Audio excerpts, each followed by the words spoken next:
Hello, my dear friend. Welcome to our special place, a cozy place for learning. I am so happy you are here today. My name is Anna, and this is the VUS Learning English podcast. If this is your first time here, a very warm welcome to you. I am sending you a big, friendly hello. If you are a returning listener, thank you for coming back. It feels so good to have our friends together again. Today, we are going to talk about something very important. It is something that touches all of us.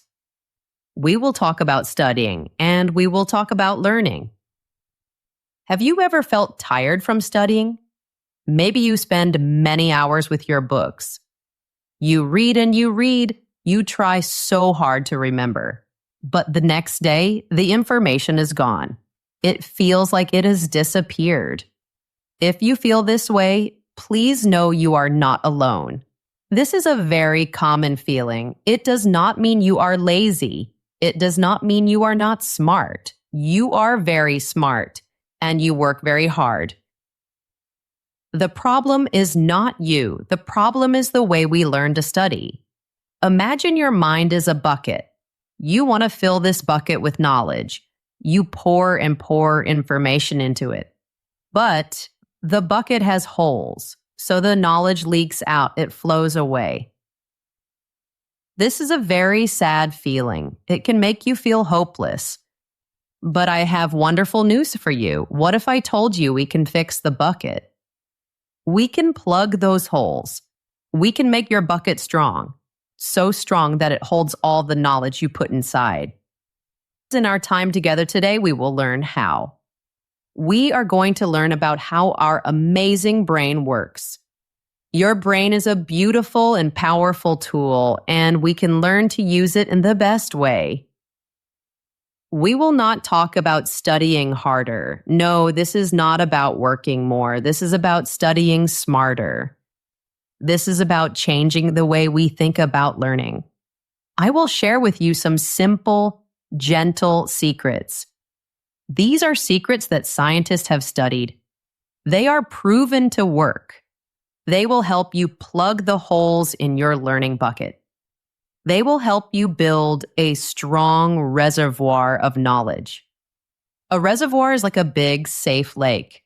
The water in the lake stays for a very, very long time. Your knowledge can be like that lake. By the end of our episode, you will have a new toolkit. A special box of tools for learning. These tools will help you learn more. They will help you understand things deeply. And they will help you remember for a very long time. And the best part? You will do all of this in less time. You will get your precious time back. So if you're ready to feel good about learning, if you are ready to make your effort count, then let's begin this journey together. It is time to stop just studying. It is time to start truly learning. Before we start, if you enjoy our time together, I want to ask for a small favor. If you find this episode helpful, please think about giving it a like or a follow. When you do this, it helps our podcast grow. Now, get comfortable. Find a quiet, cozy spot. Maybe you have a warm cup of tea. Let's relax and begin.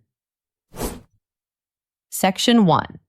Why studying can feel hard.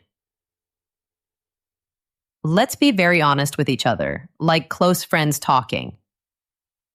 The way many of us were taught to study is not the best way. It is like trying to build a house with the wrong tools. You can work very, very hard, but the house will not be strong. This old way of studying creates a feeling. It makes us feel like we are learning, but the learning does not last. It is like writing on the sand at the beach. The waves come and the words are gone. Clever people who study the mind have a name for this. They call it the illusion of competence. Illusion means something that is not real. Competence means being good at something. So it is a feeling that you are good, but it is not true. This is a little trap, and it is easy to fall into this trap with our old study habits. Let's talk about these old habits, and let's be gentle with ourselves. Many of us use them. The first and most common habit is rereading and highlighting. Think about it. You sit at your desk. You have a textbook. You have a bright yellow or pink pen, a highlighter. You read a page, and you color the sentences that seem important. The page becomes a rainbow of colors. It looks beautiful. It feels like you are doing a lot of work. You feel very productive. Or maybe you read your notes again and again and again until your eyes feel tired. You think, if I see this information many times, I will remember it. It feels logical. But here's the truth, my friend. It is a quiet and sometimes surprising truth. Research shows this is one of the worst ways to learn for the long term. Just reading something over and over gives you very low results. You forget most of it very quickly. Imagine you spend 1 hour just rereading. After 1 week, most of that information will be gone from your memory. That is not a good use of your precious time and energy. So, why is rereading so bad for us? The reason is simple and interesting. Rereading creates a feeling of familiarity. Your brain sees the words on the page and says, "Oh, I know this. I have seen this before." Your brain thinks that recognizing the words is the same as understanding them, but they are very different. Think about it like this. Imagine you see a person's face in a big crowd. You recognize the face, you have seen it before. Does that mean you know that person? Do you know their name, their story, their dreams? No. You only recognize their face. Recognition is on the surface. It is shallow. True learning is deep. True learning that stays with you needs your brain to work a little harder. It needs effort. It needs you to pull the information out, not just look at it. Highlighting is not much better. Some studies show it can even be bad for learning.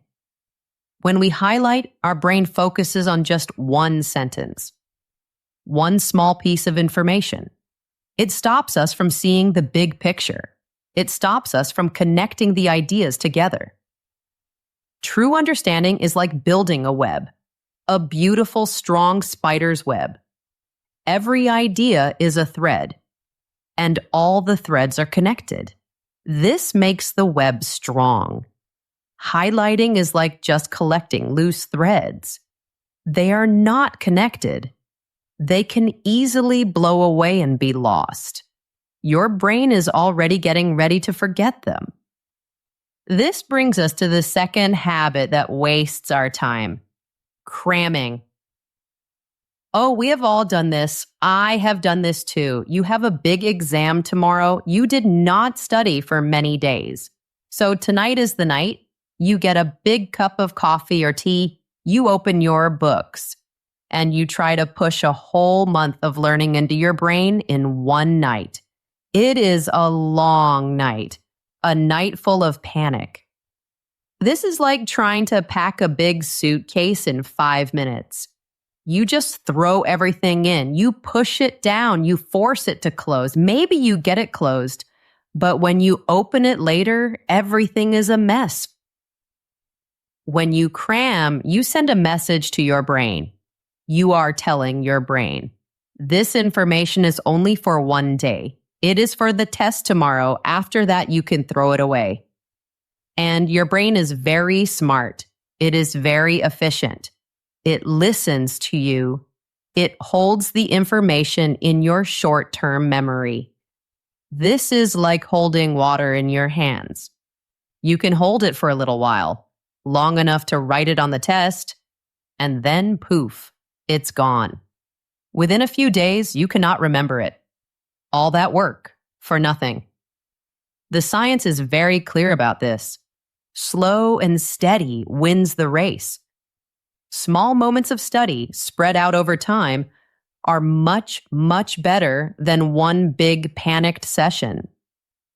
Students who study a little bit every day get much higher scores on exams, and they remember the information for a long, long time. These two methods, rereading and cramming, are forms of passive learning. Passive means you are not active. You are just sitting and watching. You are treating your brain like a sponge. You hope it will just soak up all the knowledge, but our brain is not a sponge. It is a builder. Learning is not a movie you watch. It is a game you play. You have to be an active player. Real, lasting knowledge is not something you find. It is something you build. You build it inside your mind, piece by piece. Maybe you have seen a picture online called the learning pyramid. It looks like a triangle. At the bottom of the pyramid are passive methods like reading. It says we only remember a small amount from reading. At the top of the pyramid are active methods like teaching other people. It says we remember a very large amount when we teach others. Now, the exact numbers, the percentages on that pyramid might not be perfectly scientific, but the main idea is 100% true. The more active you are with information, the better you will remember it. The difference between passively reading a book and actively explaining it to a friend is huge. It is the difference between wasting your time and truly learning something forever. So, why do we forget things so easily? It is not your fault.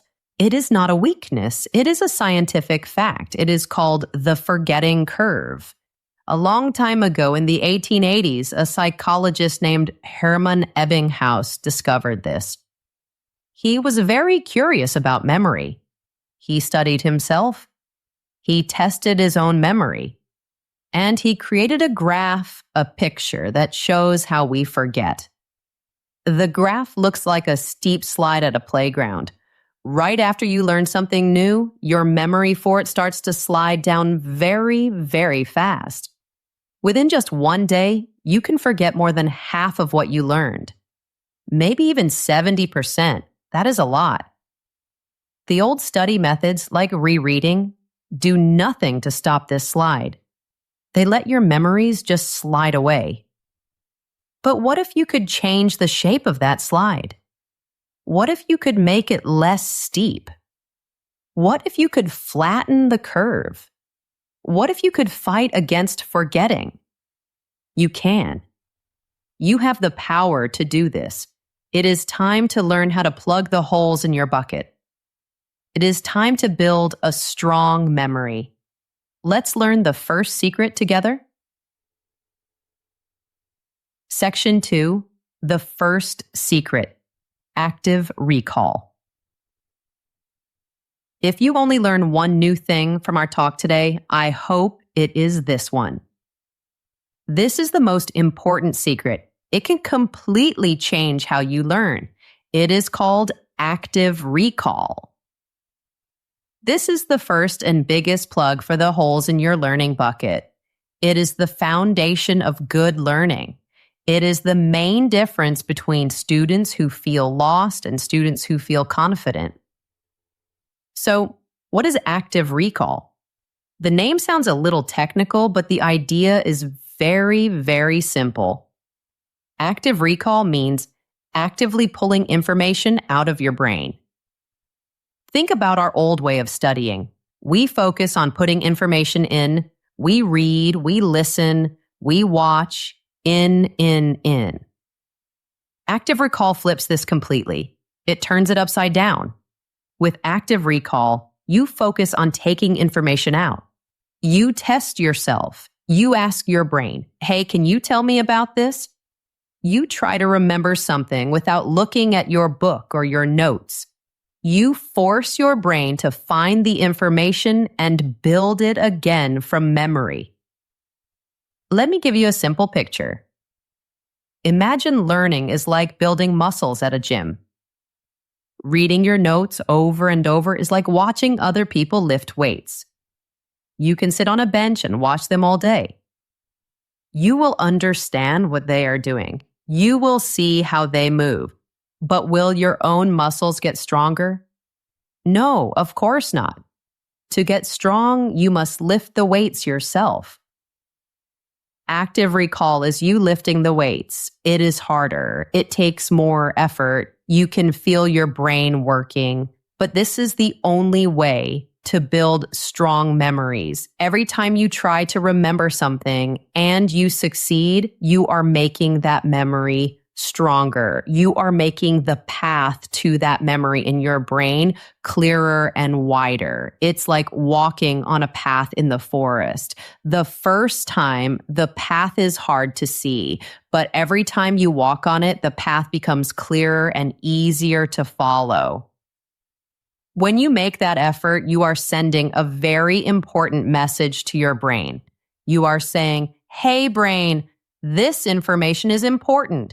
Don't throw it away. I need this. Keep it." And your brain listens. Many scientific studies show that active recall is powerful. It is not just a small improvement. It is a huge change. Students who use active recall get higher scores on their tests. They remember what they learned for much longer. In some studies, students using active recall remembered 50% more information than students who only reread their notes. That is a big difference. And there is another beautiful thing about active recall. It destroys the illusion of competence we talked about. Remember that false feeling of knowing? When you reread your notes, you think, "Yes, I know this. It looks so familiar." But when you try active recall, there is no hiding. You try to pull the fact from your memory and nothing comes. It's just blank. This is a wonderful moment. It might not feel wonderful. It might feel a little bad. But it is a gift because in that moment, you have found a gap in your knowledge. You know exactly what you do not know. This is the most helpful feedback a learner can get. Now you know exactly where you need to focus your energy. So this all sounds great. But how do we do it? How can we practice active recall in our daily lives? Let me share 3 simple and powerful ways. Method 1, the Feynman technique. This method is named after a very famous scientist, Richard Feynman. He won a Nobel Prize for his work in physics, but he was also famous for something else. He was called the Great Explainer. He could explain very difficult ideas in very simple ways. So simple that anyone could understand. Feynman believed something very important. He said if you cannot explain something simply, you do not really understand it. Your understanding is only on the surface. The Feynman technique is a test of your understanding. It is a beautiful way to practice active recall. It has 4 easy steps. Step 1, choose something to learn. It can be anything. A word in English, a science idea, a historical event. Take a blank piece of paper, write the name of the idea at the top. Now study it, read about it, watch a video about it, but study with a goal. Your goal is to be able to teach it to someone else. Step 2, teach it to a child. Now, this is the fun part. Imagine you are explaining this idea to a child, maybe a 12-year-old, or your little brother or sister, or a niece or nephew. Write down your explanation. Or even better, say it out loud. You must use simple words, very simple language, no difficult words, no jargon. Use analogies. An analogy is when you say something is like something else. Let's try an example. Imagine you want to explain photosynthesis. That is a big scientific word. How would you explain it to a child? You might say something like this. A plant is like a tiny kitchen, a little chef.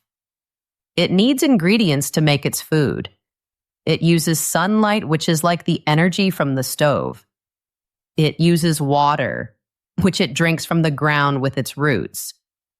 And it uses a special gas from the air that we breathe out.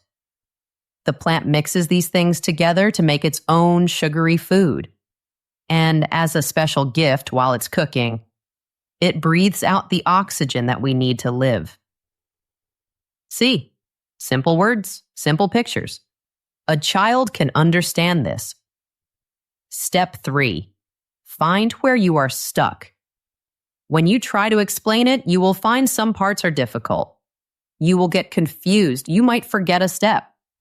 You might use a complicated word because you don't know how to say it simply. These moments are like gold. They are precious.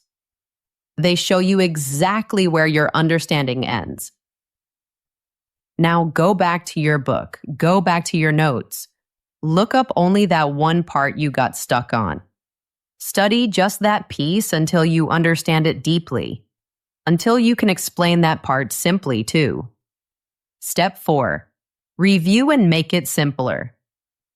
Now look at your whole explanation again, read it out loud. Does it sound confusing anywhere? Are some parts still too complex? Fix it. Simplify it. Polish it until it is smooth and clear. When you have a simple, clear, and correct explanation, you have won. You have truly, deeply understood the concept. You have not just memorized it, you own it. Method 2, practice testing. This is the most direct way to do active recall. It means you test yourself. You become your own teacher. Here are a few ways to do this. First, use flashcards the right way. Flashcards are a wonderful tool, but many people use them passively. They look at the word on the front, then they flip the card over to see the answer. They think, oh, yes, I knew that. But this is just recognition.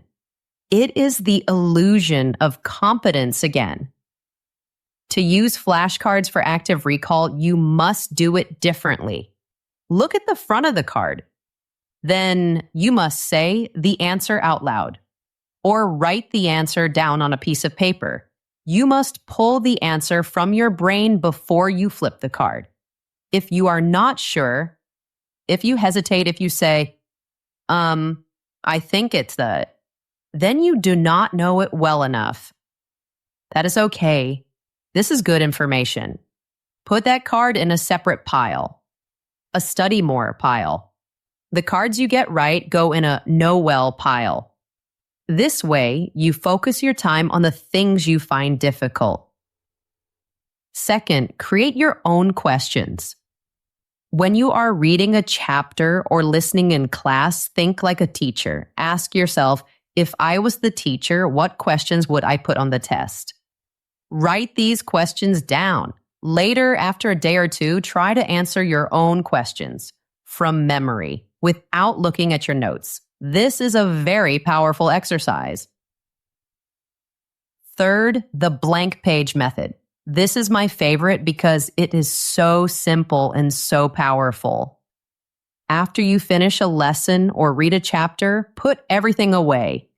Take a completely blank sheet of paper and just write down everything you can remember. Everything. Any facts, ideas, connections, drawings, just pour it all out of your brain onto the paper. When you cannot remember anything more, stop. Now open your book or your notes. Compare what you wrote with the real information. What did you miss? What was wrong? What was incomplete? The empty spaces on your paper will shout at you. They will show you exactly what you need to study again. Method 3, teach someone else. We talked about this with the Feynman technique. Teaching is one of the best ways to learn. When you have to explain an idea to another person, your brain works very hard. It has to organize the information. It has to make it logical. It has to find simple words. This process of preparing to teach is what makes the knowledge stick in your own mind. You can find a study partner. You can meet once a week. You can take turns teaching each other a topic. Your friend will ask you questions. This will test your understanding even more. But what if you don't have a study partner? No problem. You can talk to the wall. You can explain a concept to your plant, or your cat, or your dog, or a rubber duck on your desk. It sounds silly, I know, but it works. The act of saying the words out loud, the act of forming sentences. This forces your brain to structure the knowledge. It is a powerful form of active recall. Active recall feels harder than rereading. It feels more difficult because it is more difficult. Scientists call this desirable difficulty. Desirable means good, wanted. So it is a good kind of difficulty. That feeling of struggle, that feeling of effort, that is the feeling of your brain getting stronger. That is the feeling of real learning happening. So embrace that feeling. It is a sign of progress. You now have the first secret. You have the first plug for the holes in your bucket. Active recall. Try it.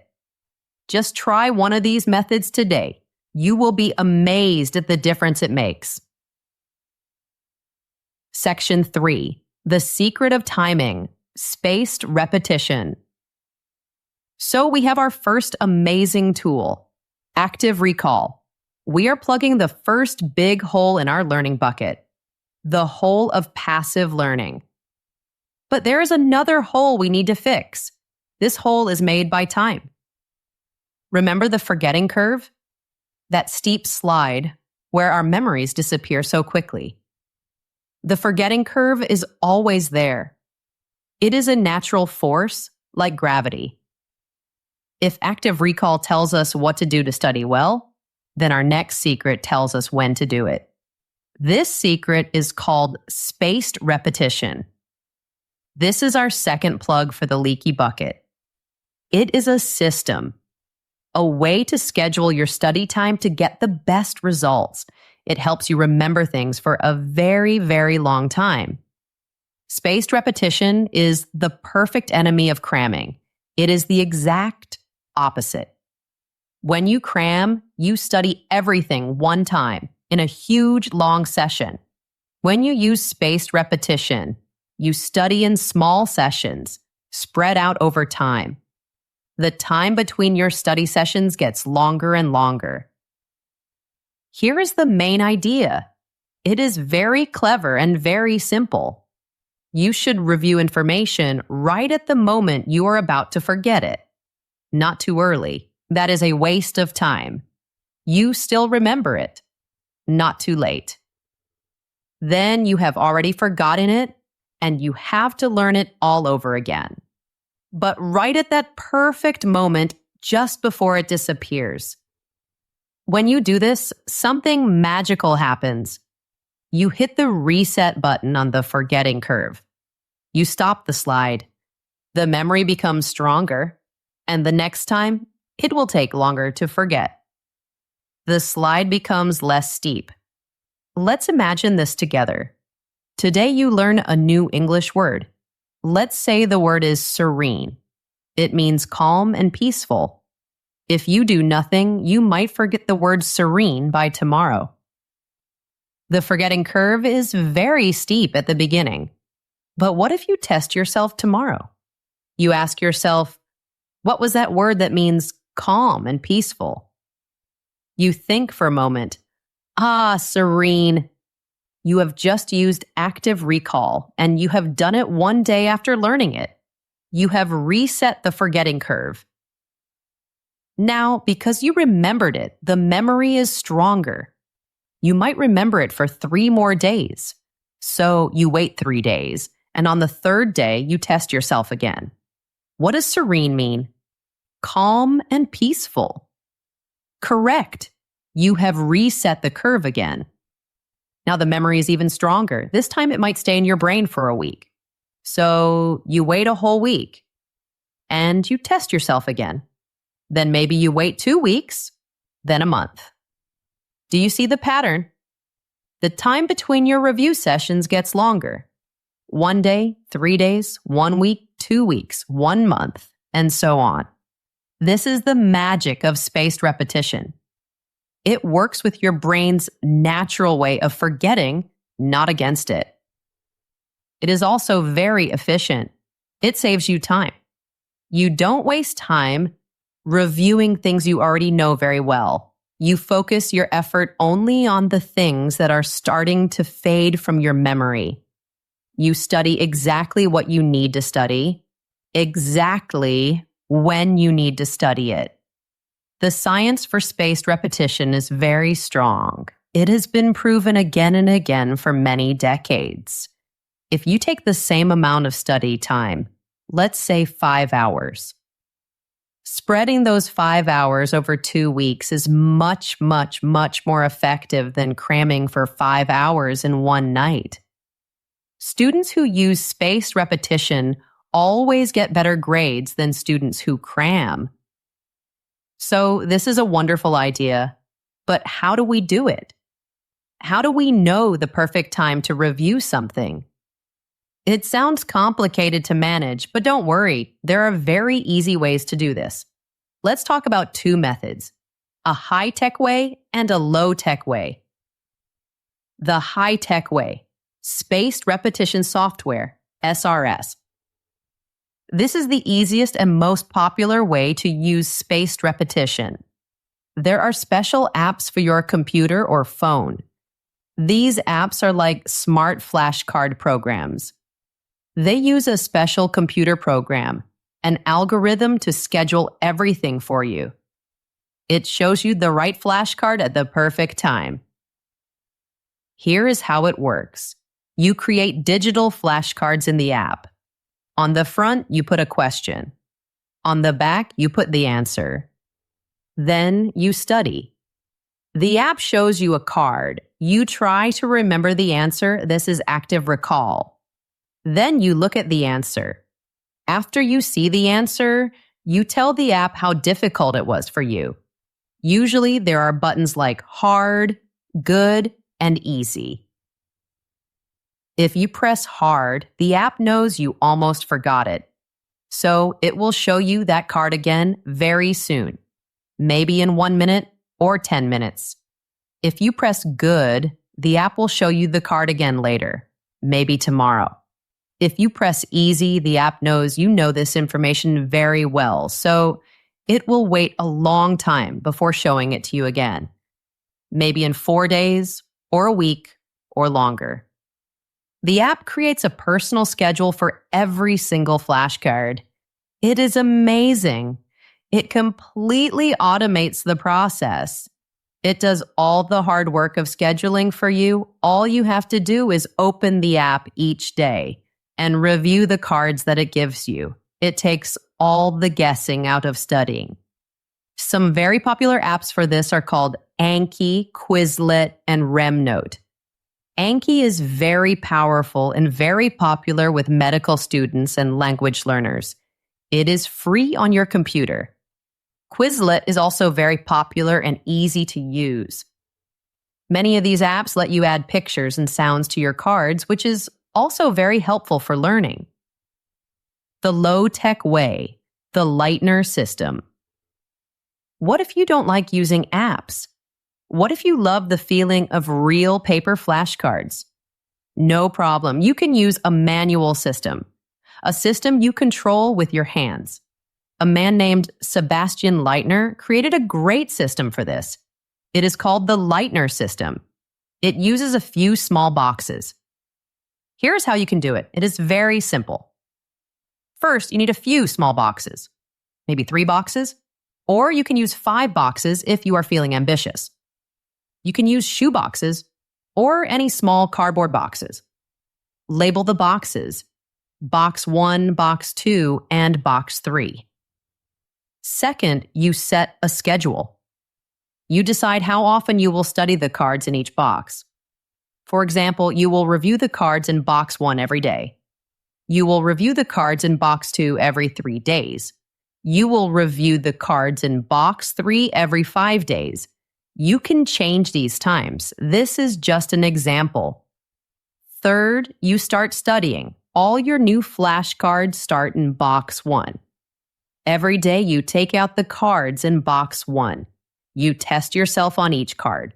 Remember to use active recall. If you get the answer right, you promote the card. You move it to box 2. If you get the answer wrong, the card stays in box 1. It is not ready to move yet. Now, let's think about your schedule. Every 3 days, it is time to study box 2. You take out the cards in box 2 and test yourself. If you get a card right, you promote it again. You move it to box 3. But what if you get a card wrong? This is the important part. If you get a card from box 2 or box 3 wrong, it is a sign that you are about to forget it. So it needs more practice. You demote it. You move it all the way back to the beginning. It goes back to box 1. It needs to be reviewed every day again until it is strong. This system is very smart. It automatically makes you study the difficult cards more often and the easy cards less often, so you don't waste time on things you already know. It is a physical, hands-on way to do spaced repetition.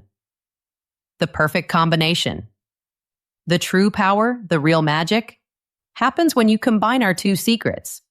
Active recall spaced repetition. This is the engine of learning. Each time you do your spaced review, whether it's with an app or with your boxes, that review session must be an active recall session. You are not just looking at the information again. You are testing yourself on it again. You are pulling it out of your brain. This combination is everything. It is the right method, active recall. At the right time, spaced repetition. When you use these 2 together, you are not just plugging the holes in your leaky bucket, you are building a whole new bucket. A strong, solid bucket that can hold knowledge for a lifetime. Section 4. Making knowledge your friend. Deeper learning. You have learned 2 very powerful secrets: active recall and spaced repetition. These tools are like strong plugs for the holes in your learning bucket. Your bucket is not leaking anymore. Information is staying inside. This is wonderful, but we can do even more. Now it is time to go from just holding information to truly understanding it, to deeply connecting with it. It is time to make that knowledge a part of you, a friend that will stay with you forever. We want to turn your bucket into a reservoir. Remember our image of a big, beautiful, calm lake? A reservoir is not just a container. It is an ecosystem. Everything is connected. These next techniques will help you build a rich, connected network of knowledge in your mind. Let's learn how to learn more deeply. 1. Elaboration, the art of asking, why? This sounds like a fancy word, elaboration.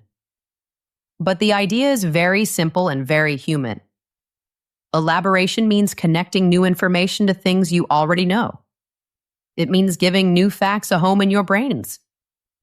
Don't just memorize a fact. Try to understand why it is true. Try to understand how it works. Try to see how it connects to other ideas. Think of it like this. A single fact, all alone, is like a single leaf.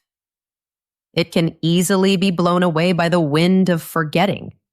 But a fact that is connected to many other facts is like a leaf on a branch. The branch is connected to a tree trunk.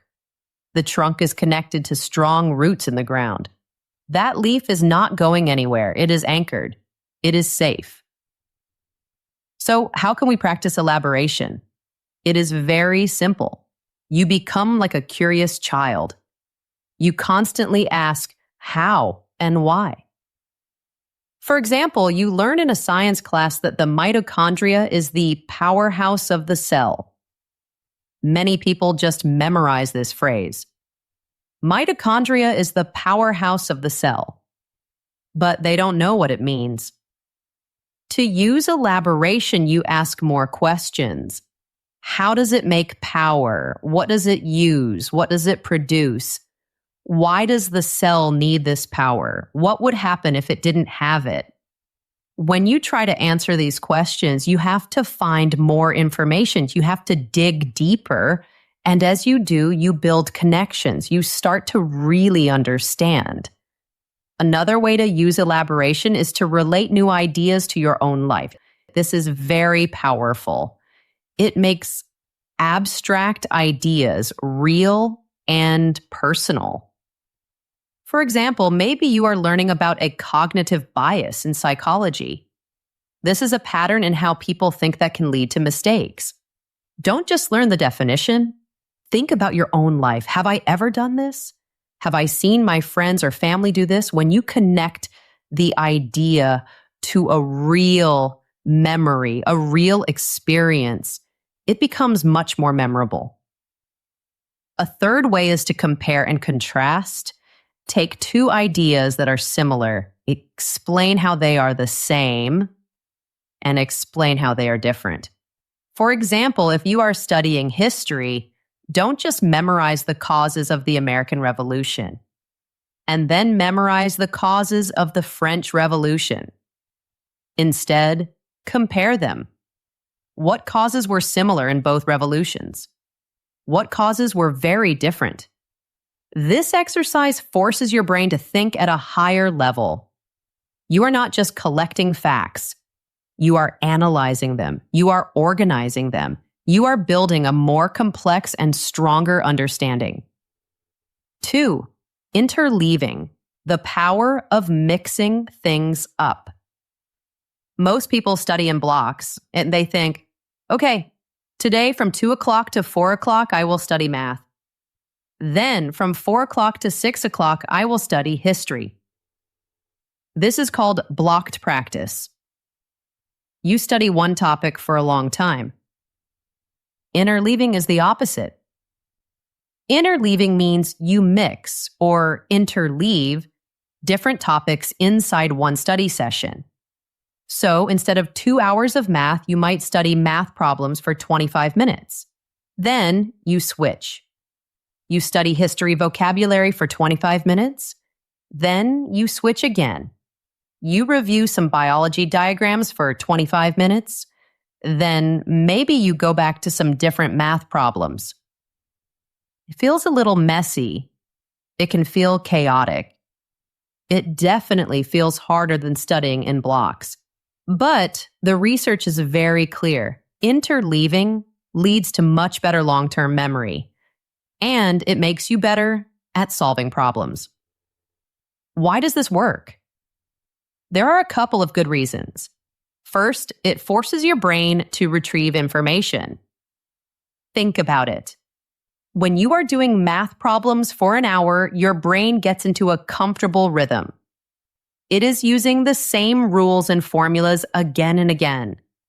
But when you switch from math to history, and then back to math, your brain has to work harder. When you come back to math, your brain has to think, okay, where were we? What are the rules for this type of problem again?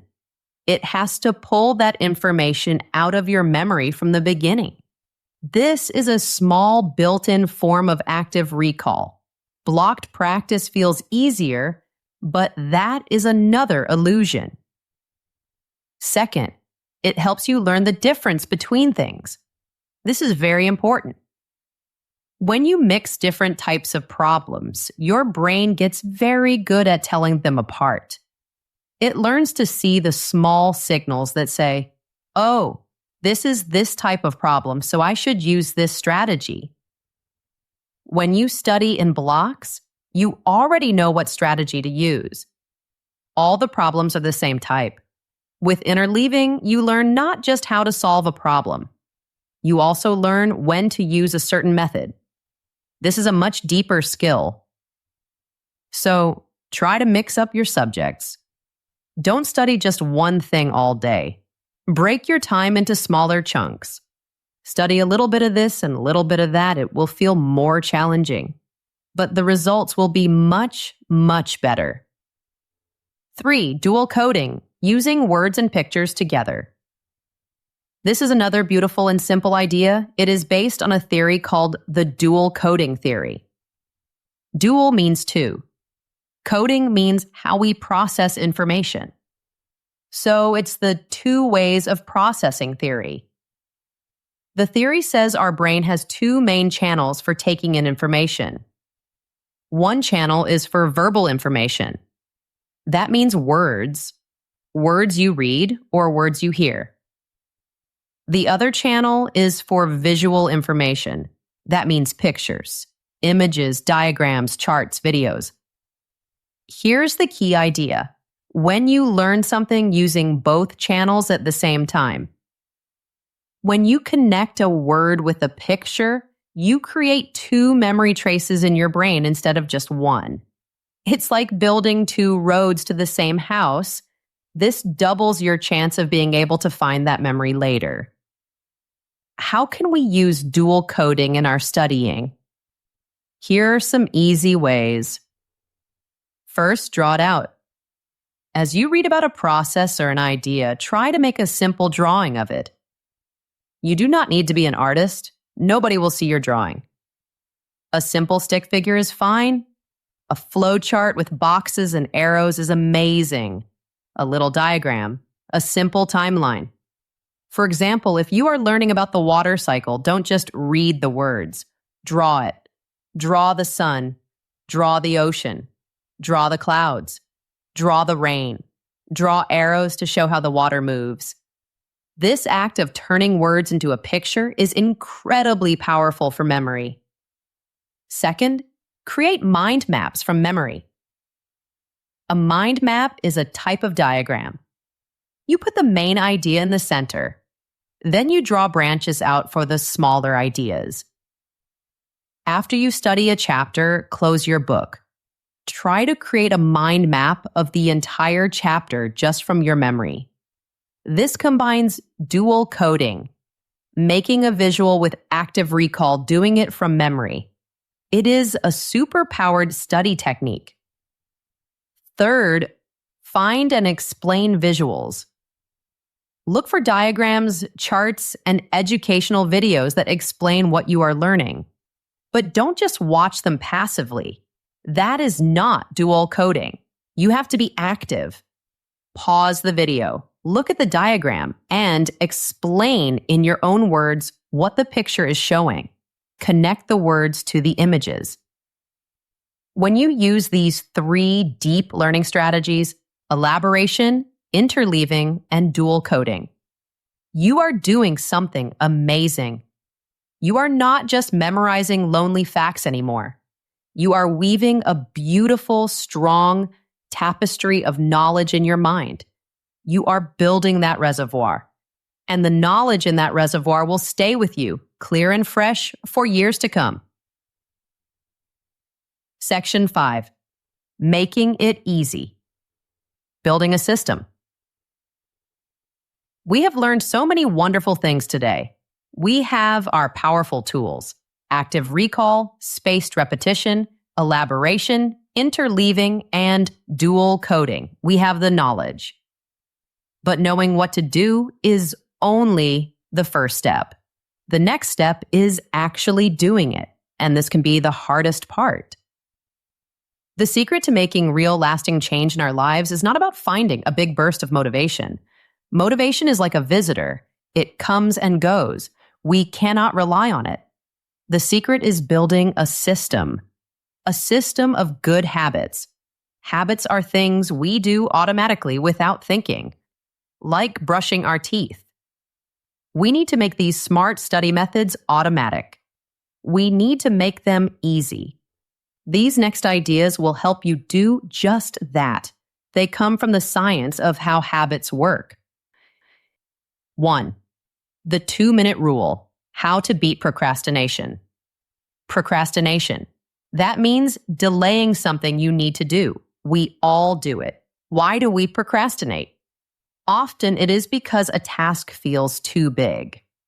The idea of a 2-hour study session feels heavy. It is intimidating. So we check our phone, we watch a video, we do anything else. The 2-minute rule is a brilliant idea from a book called Atomic Habits by James Clear. The rule is very simple. When you start a new habit, it should take less than 2 minutes to do. Not the whole habit, just the very beginning of it. You scale it down to something incredibly small and easy. So easy that you cannot say no. Let's look at some examples for our study habits. Maybe your goal is, I want to use flashcards with spaced repetition. This can feel big. Using the 2-minute rule, your new habit is, I will review one flashcard. Just one. Anyone can review one flashcard. It takes 10 seconds. Maybe you want to use the blank page method. Your new habit is, I will take a blank page and write for 2 minutes. That's it. Maybe you want to use the Anki app. Your new habit is, I will open the app and do one card. The magic of the 2-minute rule is that it helps you start. Starting is always the hardest part, but once you have started, something called inertia kicks in. An object in motion stays in motion. You review one flashcard, and you think, well, that was easy. Maybe I'll do a few more. You write for 2 minutes, and you find you are in the flow. You want to keep writing. This rule makes starting so easy. It's almost impossible to fail. It helps you get over that first big wall of procrastination. 2. Habit stacking, connecting new habits to old ones. Your life is already full of habits. You wake up, you drink a glass of water, you make coffee, you brush your teeth. These are old, strong habits. They happen automatically.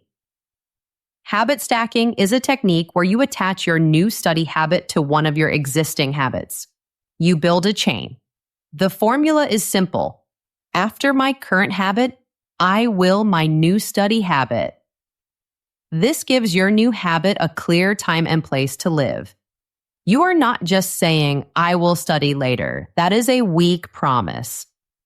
You are saying exactly when and where you will do it. The old habit becomes the trigger or the reminder for the new habit. Let's think of some examples for our learning journey. After I finish my breakfast in the morning, I will review my Anki flashcards for 10 minutes. After I get home from my English class, I will take a blank page and write everything I remember from the lecture for 5 minutes. After I brush my teeth before bed, I will try to explain one new English word simply, using the Feynman technique. Do you see how clear this is? You are using the momentum you already have. You just finished brushing your teeth. You are already in the bathroom. Now is the time for your new habit. The decision is already made for you. This makes it so much easier to be consistent. 3. The Pomodoro technique, the secret to deep focus. Our new study methods like active recall need focus, real deep concentration. But our brains are not designed to focus for hours and hours without a break. Our attention is like a muscle. It gets tired. The Pomodoro technique is a very popular time management method. It works with your brain's natural rhythms, not against them. Pomodoro is the Italian word for tomato. The creator of this technique used a kitchen timer shaped like a tomato. That's where the name comes from. Here is how it works. It is very simple. Step 1. Choose a task you want to work on. For example, practice my English pronunciation. Step 2. Set a timer for 25 minutes. You can use your phone or a kitchen timer. For these 25 minutes, you do only one thing. You work on your chosen task. You give it your complete, undivided attention. No phone notifications, no social media, no checking email. If you get distracted by another thought, write it down on a piece of paper and come back to it later. Just focus. Step 3. When the timer rings, stop working and take a short break, about 5 minutes. During this break, it is important to do something completely different. Get up, stretch your body, look out the window, get a glass of water. Don't think about your work. Let your brain relax. Step 4, repeat the cycle. After your 5-minute break, set the timer for another 25 minutes and start working again. Step 5, after 4 Pomodoros, take a longer break.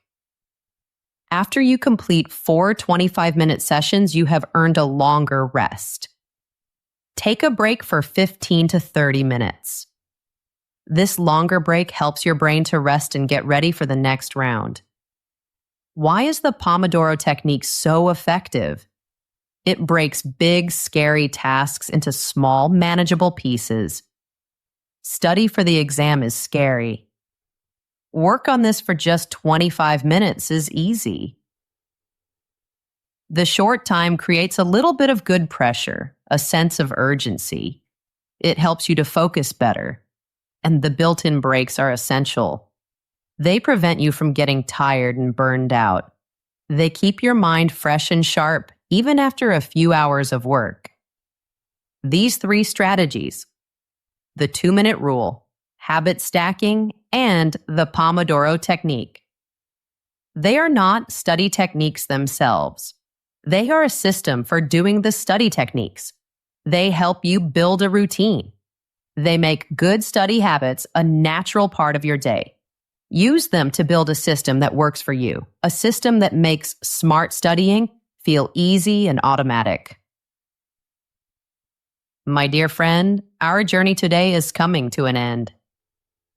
We started with a sad picture, the picture of a leaky bucket.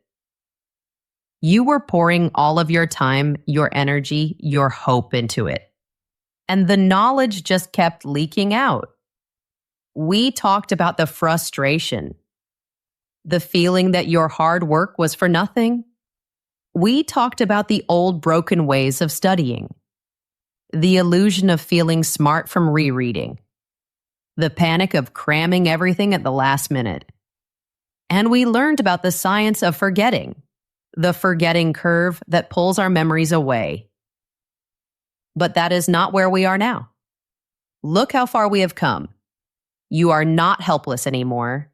You now have the tools, you have the secrets, you have the power to change everything. You know that the best way to fight passive learning is with the powerful effort of active recall. You know that you can beat the forgetting curve by using the smart timing of spaced repetition. You know how to build deep, lasting knowledge by making connections with elaboration, by mixing things up with interleaving, and by using words and pictures together with dual coding. And you have a system to make all of this easy and automatic, using simple but powerful habit-building tools.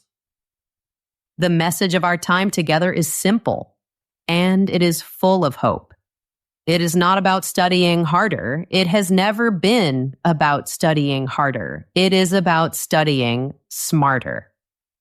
The difference between a student who struggles and a student who succeeds is not how much intelligence they were born with.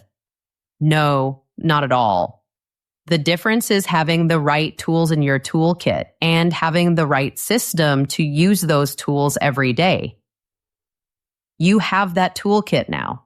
I have given it to you. You have the plugs. You have the knowledge. You can seal every single hole in that leaky bucket. The choice, my friend, is now yours. You can go back to the old ways, the familiar but broken ways, or you can start today, right now. You don't have to do everything at once. That is too much. Be gentle with yourself. Just pick one thing, one single technique from our talk today. Maybe it is the blank page method. Maybe it is trying to explain one idea to your friend. Maybe it is downloading a spaced repetition app and making just 3 flashcards. Start small, but start. Stop pouring your beautiful effort into a bucket full of holes. Start building your reservoir, a deep, clear reservoir of knowledge that will help you, not just for your next test, not just for your next class, but for the rest of your beautiful life. Learning is a gift, and you deserve to enjoy it. You deserve to feel confident.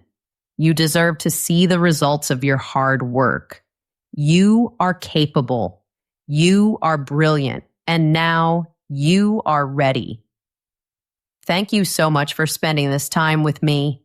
It has been a joy to share these ideas with you. If this episode has helped you, if it has given you a little bit of hope or a new idea, I would be so grateful if you would show your support.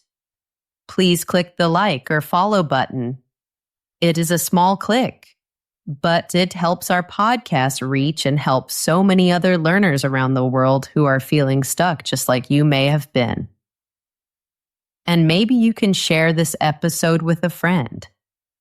Perhaps you know someone who is also struggling with their leaky bucket.